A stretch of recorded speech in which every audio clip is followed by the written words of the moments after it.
ekigudde mu kitundu kyo eri mulirwanaawo kigudde mu kitundu kyaffe nze Kigundu Cyrus Ssalongo ssentebe Maganjo ekyamazima tufiiriddwa Haji Chairman munnange Haji Aberi Musoke tufiiriddwa nnyo kubanga ffenna gwe tubadde tuyigira obukulembeze era badde ayimiriramu mu nsonga zaffe zonna ez'ekyalo nga aziyimiriramu ate n'ez'eggwanga aziyimiriramu naye tufiiriddwa nnyo omuntu atazikawo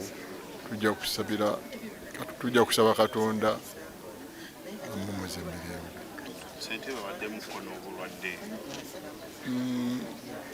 Abadde munafunafu ng'omuntu akuze naye nga si bwe bulwadde obwakabi naye buno bumusse bwamuzingiza buzingiza n'omukola ki n'afa.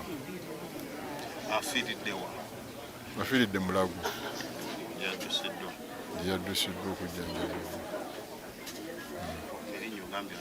Kigundu Cyrus Ssalongo.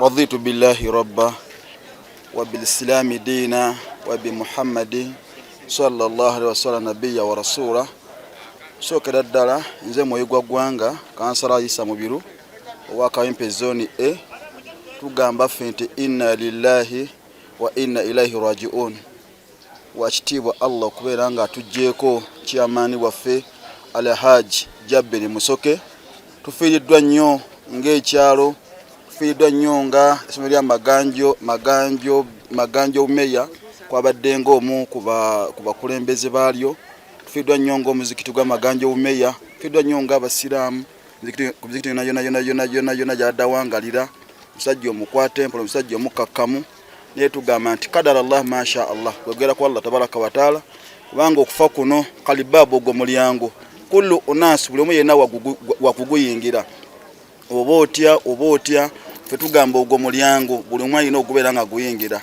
yani ali muhimu leero Haji yagenze enkyanze engende ekyagundi yagenda Allah yagala mucyo Allah akyagala mucyo ki tubeere nga tulongoosa engenda yaffe longoose eri bannayibabo longoose eri abaana eri bazadde be eri abantu bo kubanga enkyogenda okufa tekuliko gamba nti no enkyanze engenda si gamba nti si byakwesooka Allah bw'atyo byabigera nti gundi gwogenda so tukusaba Allah tabaraka tamukaddafe Allah jja olugendo lwakuttemu olugendo oluwanvu eryo saba Allah musonyiwe emusobyeko ng'omuntu salla birenga amwanguzo Allah mwanguze olugendo lwakutte banga sirwangu kugendo sirwangu salla birenga mumalira yonna jagenze nze Mwoyigwa Gwanga Mubiru Isa nalebo kansolo Mulonde wa Kawempe 0A. Assalamu alaikum wa rahmatullahi wa barakatuh.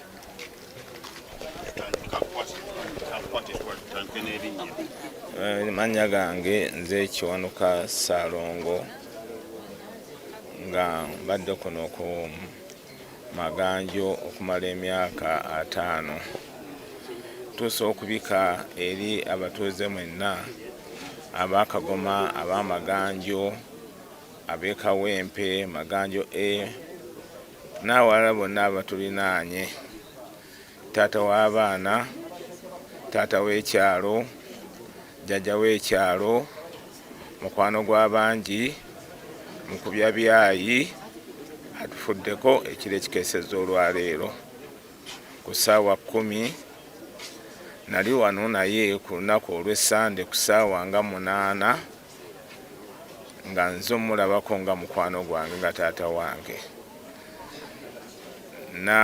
ne muyita n'avaayo ng'ava mu ddwaliro etuula katebe wano n'ensonga zaffe zitwogeramu nantegeeza nga bava okumukuba ekifaananyi nga bamukuba ekifaananyi nga amawuggwe ge galiko amazzi etulowooza nti byakusaaga etumala naye essaawa nnamba nangamba kaŋŋende empummulemu nagenda n'awummula olunaku lwajjo natuusa wano ku ssaawa nga 9 ez'olweggulo nensanga nga bamututte mu ddwaliro ku ssaawa 10 olwaleero ekiro ekikeesezza olwaleero ne bambikira taata waafudde tuwulira okunyolwa nti ekyejo kye tubadde tukola abantu b'Amaganjo B ekyejo kikomye abantu b'Amaganjobi mbategeeza nti taata wammwe afudde, ekyekyo kikomye, taata w'abangi, n'olwekyo katumukwase Katonda amuwe ekimuliro eky'emirembe. Amannya gange nze Ssaalongo John Kiwanuka. Taata ono twayingira ebyobufuzi ng'ennaku z'omwezi 7 omwezi ogw'omusanvu 1987 yasooka kubeera muwanika, nze ne banondanga defense. Nze banonda defense namala emyezi 3 yene bamulondanga omuwanika, n'akola bulungi nnyo ku buwanika bwe ng'akola mu Bank of Uganda. Bwe yavaawo ne bamulonda okubanga vice chairman w'ekyalo nga addirira mwami Eliabu Musoke, era n'akola bulungi nnyo okutuusa era abantu be bamusiima ne bamuwa okubeera chairman w'ekyalo. Atukulembedde bulungi, tumwebaza. Atubuze bulungi, tumwebaza. Twebaza ne Mukama eyamutuwa, era twebaza byonna Mukama by'omusobozesezza okukola.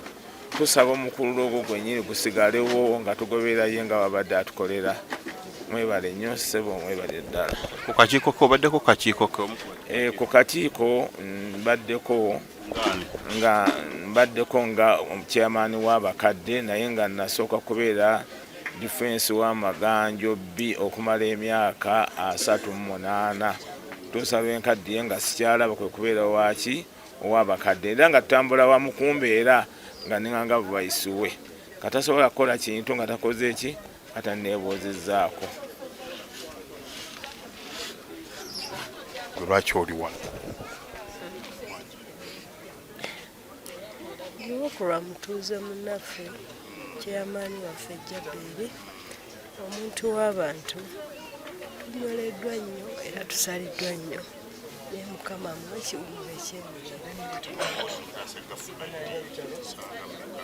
Ssaawa nga 12 ne batukubira ne batugamba kyamaani afudde. Omuntu osobola okumusigira ekifaananyi Haji Jabbeeri yaani oba abadde atya mbeera ze? Abadde muntu w'abantu, abadde mukwatampula, buli omu ng'amutwalira mu kiti kye, buli omu amwaniriza mu kiti kye nga bw'afaanana. Ze embeera za Jabbeeri bwe zibadde.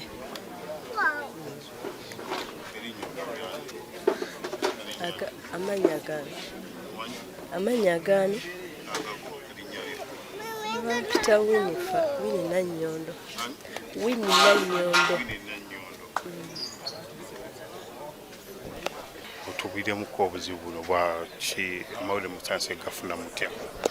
Amanya Tumusiime Mary, nze General Secretary w'Amaganjobi LC1. Haji twagenda kumuwandiisa naye yafunamuko ku pneumonia, so ng'ekifuba awulira kizitowa. Ne bamutwalako mu ddwaliro aba famire ne bamujanjaba, ne batandika okumujanjaba. Lunaku ki olwo? Twawandiisa lwa twawandiisa lwakumeka Mukama Yesu Taata, twawandiisa lunaku ki, twawandiisa posing defense. Amanya Tumusiime Mary, nze General Secretary Maganjobi LC1.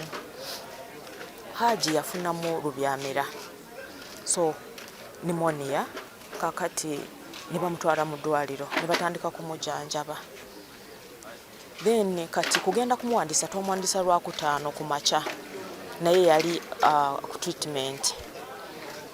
Naye kati nga kwogera naye akugamba wulira ekifuba kizitowa. Then bamutwalako mu ddwaliro eddala Emengo.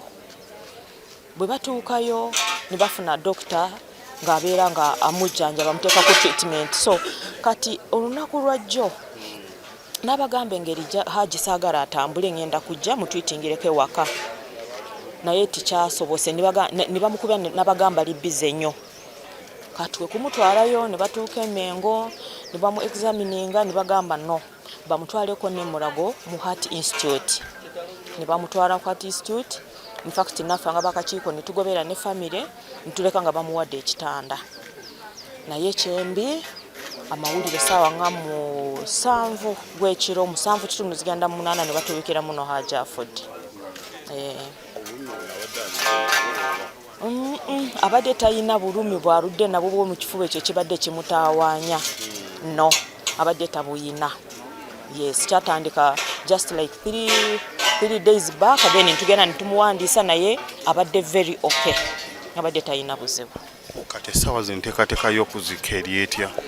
Enteekateeka y'okuziika tutogeddeko ne basheeki babadde baproposinga ssaawa 10 tutudde naye tutinaba kukakasa bulungi, so tukyalinze basheeki batukakase, then twabo batunagenda tukola kino tuziika leero oba nkya, naye tutinaba kufuna bulungi okugamba nti no batugambe nti no bakyogeddeko naye tebanaba kutuwa final decision muno tugenda kuziika leero ssaawa 10 naye bakyogeddeko. Yes, sir. Kati gwe obadde osenga okubeera ennyo ne Hajji, omuntu wali eyo musiigire ekifaananyi, Hajji abadde yeeyisa atya eddala eri abantu? Hajji abadde musajja nga agatta buli muntu gwe nga bw'obadde ojja mu ofiisi bw'abadde akukwata. Hajji abadde akwata buli muntu oba bibiina oba ddiini oba kyebyo byoba abadde tabeera, abadde mukulembeze w'abantu bonna. Abadde muntu mulamu, abadde mukakamu, n'obw'obadde ojja nga bakukubye omanyi wano abantu oluusi bajja balwanye n'akukakanya n'agamba waakiri mu kifo ky'okujja kale genda ku poliisi, kale abadde mugatta abantu. Tufiiriddwa nnyo Hajji nga chairman w'ekyalo ky'e Maganjo B. Amanya tumusime Mary.